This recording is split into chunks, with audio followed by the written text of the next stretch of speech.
देखिए ये चैप्टर जो है आपका क्लास 10th का है। क्या है? क्लास 10th का चैप्टर है, जिस चैप्टर का नाम है दो चर वाले रैखिक समीकरण का युग्म। ठीक ना? यानी दो चर, कितने चर? दो चर वाले रैखिक समीकरण का युग्म के बारे में हमको पढ़ना है। अगर मैं बात करूं चर, ये चर क्या होता है? चर क्या होता है? क्योंकि यहाँ बात करी जा रही है दो चर की। कितने चर की बात करी जा रही है? दो चर की बात करी जा रही है। तो बात यहाँ है कि दो और एक चर। ये दो चर क्या है? दो का मतलब हो गया कि कोई दो राशि, कोई दो राशि। और चर का मतलब क्या होता है? तो चर का मतलब हम यहाँ से देखते हैं।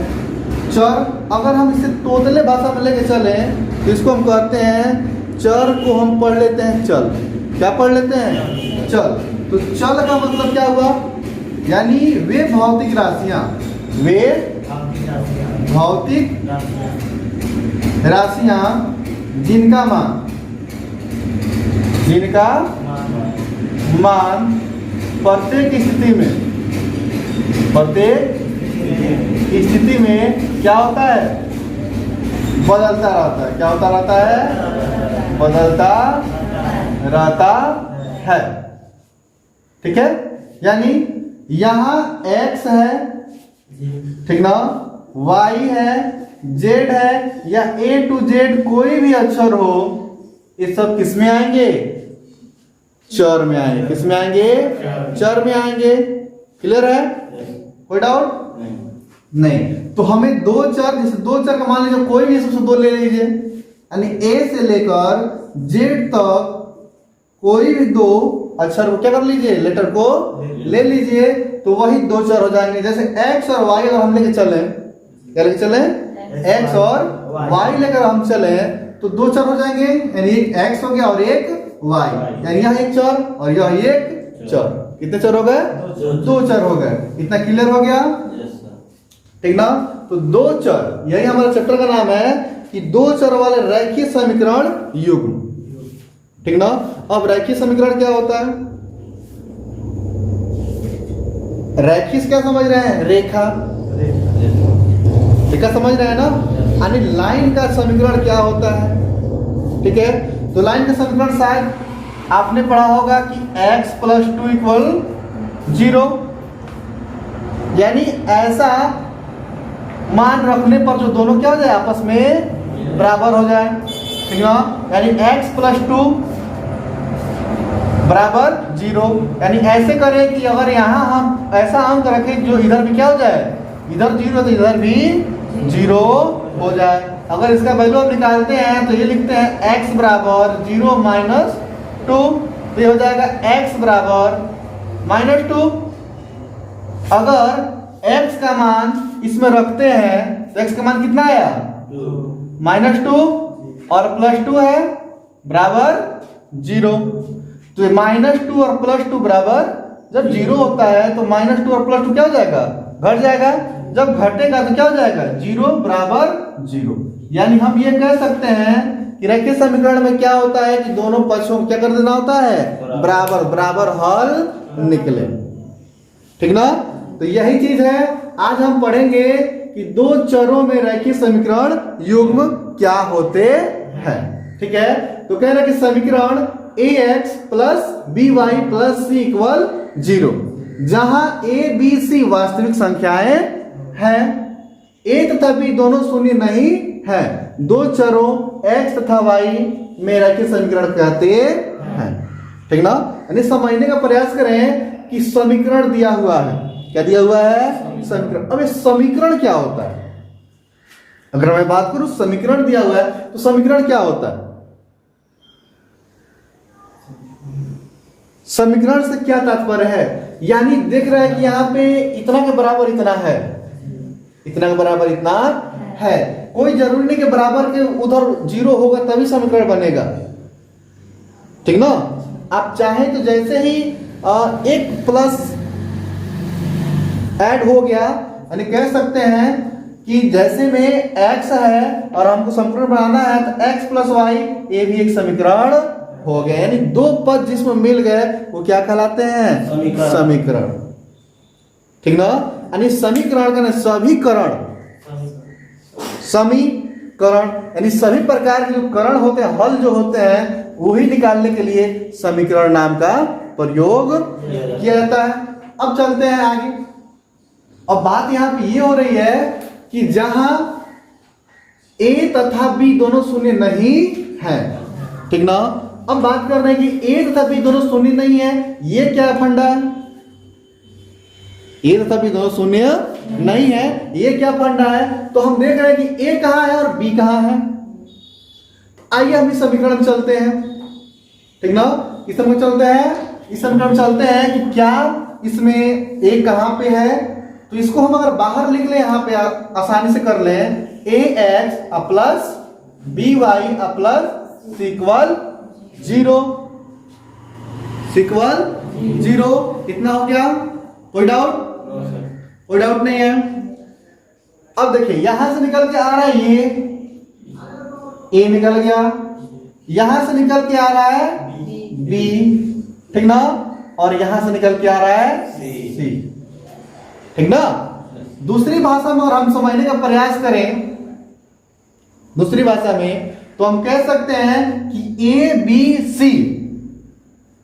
गुणा के अंक को प्रदर्शित करता है, यानी गुणांक को प्रदर्शित करता है। किसको प्रदर्शित करता है? गुणांक को। किसको? गुणांक को प्रदर्शित करता है। अब a b c 0 नहीं होना चाहिए, यानी a और b 0 नहीं होता, c तो 0 हो सकता है, ठीक ना। आइए एग्जांपल करके देख लेते हैं। जैसे मान लीजिए अगर यहाँ a की जगह हम 2 लिख दें तो 2x हो गया, b की जगह 3 लिख दें तो 3y हो गया, अब प्लस c की जगह अगर हम 0 लिख दें बराबर 0, तो क्या ये 2x प्लस 3y बराबर 0 लिख सकते हैं ना। तो इससे x और y तो बचा है ना। हम पढ़ क्या रहे हैं, ये क्यों 0 नहीं हो रहा है? ये 0 होने का कारण क्या है कि 0 नहीं हो रहा है? अगर ये 0 हो जाएगा तो फिर हमारा वैल्यू नहीं निकलेगा। हम पहले ही पढ़ रहे हैं कि दो चर x तथा y, तो जब x और y ही 0 हो जाएगा तो फिर हम वैल्यू निकालेंगे किसका? वैल्यू निकालेंगे किसका? जब आप ऑलरेडी जानते हैं कि a, b और c वास्तविक संख्या है, वास्तविक संख्या यानी रियल नंबर, और रियल नंबर का मतलब डिजिट होता है, अंक होता है। बात समझ में आया कि नहीं आया? आया ना। तो ये चीज है 2x प्लस 3y बराबर 0, यानी c 0 हो सकता है लेकिन a और a 0 नहीं। आइए इसको भी करके दिखा देते हैं। अगर हम 0x लिख दें और 0y लिख दें, आप प्लस 5 पे लिख दें बराबर 0, तो किसका मान 5 है भाई? अगर 5 उधर लेके जाए तो -5 हो जाएगा बराबर, तो इधर 0 हो गया ना, तो 0 बराबर 5, ये क्या है? कौन सा मान है? किसका मान है? किसके बराबर है ये? अब 0 बराबर -5 नहीं लिख सकता हम? लिख सकते हैं? नहीं लिख सकते। इसके लिए ही हम इन दोनों को 0 नहीं कर सकते। ये 0 हो जाए, c 0 हो जाए, कोई दिक्कत ना है, लेकिन हमारा जो है वो x और y का स्थान जो है, यानी a और b का जो स्थान है वो 0 नहीं होगा। यानी जो a है वो a 0 नहीं हो सकता, और b है और b 0 नहीं। अगर मैं कहूं कि x का गुणांक क्या है, अगर मैं इस इक्वेशन की बात करूं, समीकरण की बात करूं, तो इसमें पूछूं कि x का गुणांक क्या है, तो x का गुणांक क्या है? y का गुणांक क्या है? b है, और c तो खुद गुणांक है। बात समझ में आ गई इतना? कि नहीं आया? तो इतना समझ गए कि दो चर x तथा y में रेखीय समीकरण कहते हैं, ठीक ना। अब प्रतिबंध दिया है, जैसे a और b दोनों शून्य नहीं है तो इसको a² प्लस b² बराबर 0 से प्रदर्शित करते हैं, ठीक है। यानी अगर ये 0 नहीं है, ये 0 नहीं है, तो आप इसको a² और प्लस b² से क्या कर सकते हैं? दिखा सकते हैं। a² तथा b² से क्या कर सकते हैं? दिखा सकते हैं। नहीं दिखा सकते हैं? दिखा सकते हैं।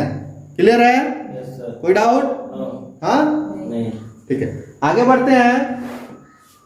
तो आगे हमको पढ़ना जो है, अब पढ़ रहे हैं कि दो चर x तथा y में रेखीय समीकरण का व्यापक रूप क्या होता है। दो चर x तथा y, कितने चर? दो चर x तथा y में रेखीय समीकरण का व्यापक रूप क्या होता है? रेखीय का व्यापक रूप क्या होता है, ठीक ना। यानी दो चर, कितने चर?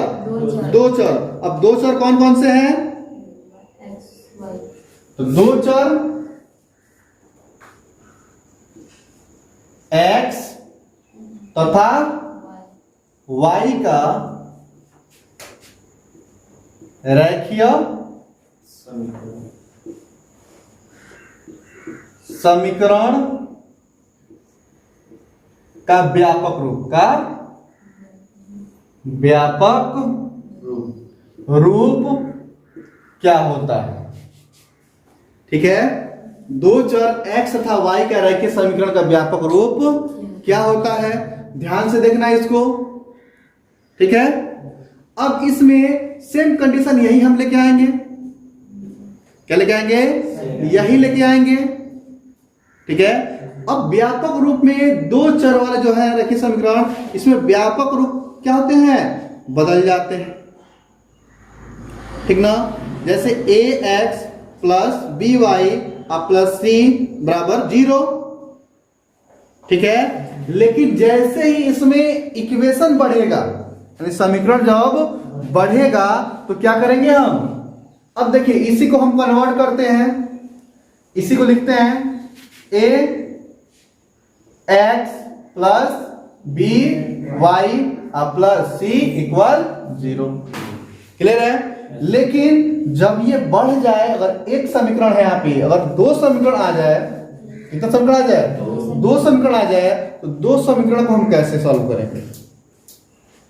दो इक्वेशन अगर आ जाए, दो समीकरण आ जाए, तो हम कैसे सॉल्व करेंगे? तो इसके लिए दो आ जाए तो हम इसको मान लें, यह a1 हो गया, ये b1 हो गया, और ये क्या हो गया? c1 हो गया। एक समीकरण एक मान लें, क्लियर है। दूसरा समीकरण आता है तो हम a2x plus b2y plus c2 equal 0, ये दो समीकरण हो गया। यही दो समीकरण दो चर x तथा y का रेखीय समीकरण का व्यापक रूप कहलाता है। क्या होता है? कहलाता है। यही a1 plus x plus b1 plus y plus c1 equal 0, a2x plus b2y plus c2 equal 0, ये समीकरण क्या हो गए? दो। यानी ये समीकरण एक और ये समीकरण दो।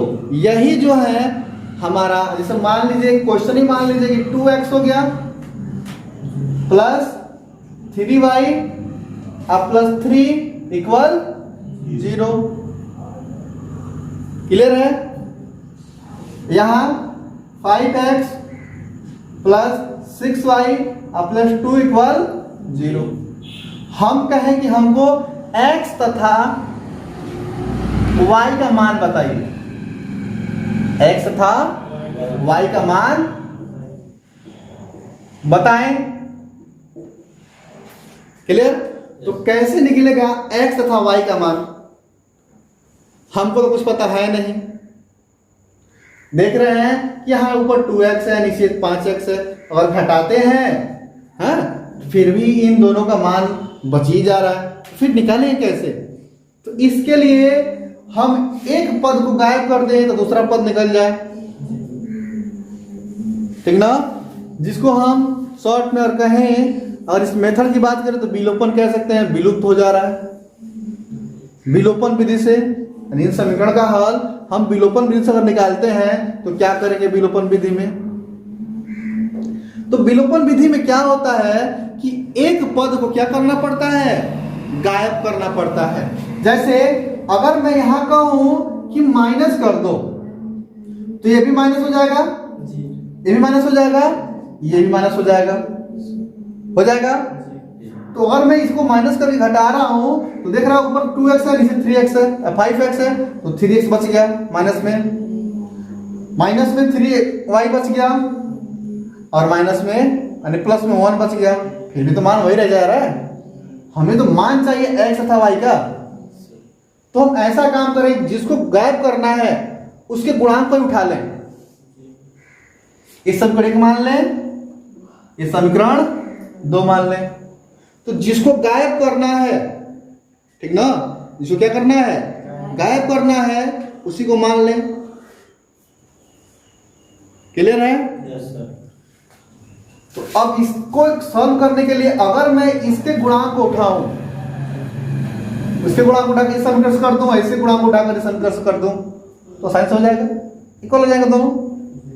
यानी इसमें मल्टीप्लाई करना, इसको x को गायब करना है तो इसका मल्टीप्लाई ऊपर वाले से कर दें और इसका मल्टीप्लाई नीचे वाले से कर दें।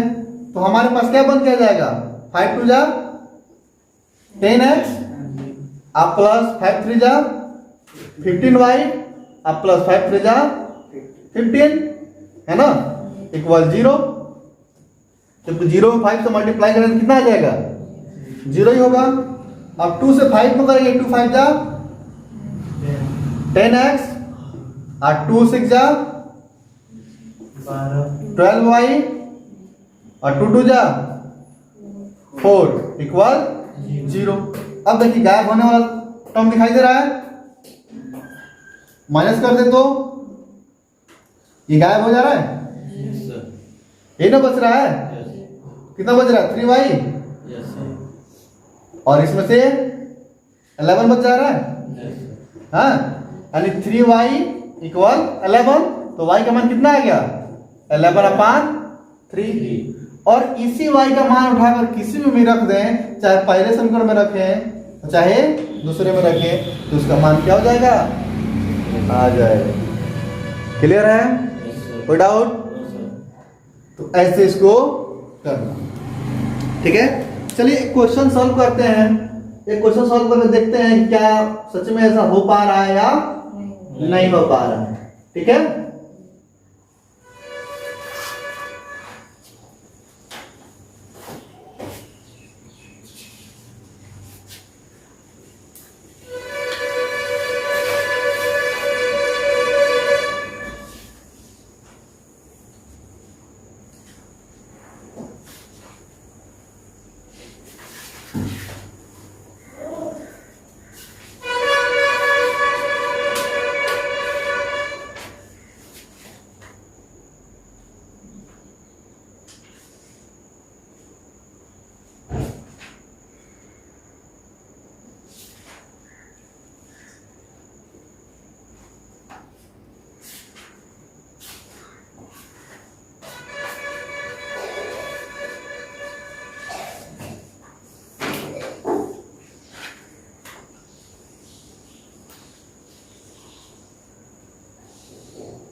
चलिए देखते हैं ग्राफ का क्वेश्चन, ठीक ना, कि ग्राफ के द्वारा अगर समीकरण का हल निकालना हो, ठीक ना, तो कैसे हम निकालेंगे, ठीक ना। एक क्वेश्चन कह रहा है कि ग्राफ द्वारा जांच कीजिए कि समीकरण युग्म x + 3y = 6 तथा 2x - 3y = 12 संगत है। तो सबसे पहला चीज कह रहा है ग्राफ द्वारा सॉल्व करने को। क्या कह रहा है, ग्राफ द्वारा।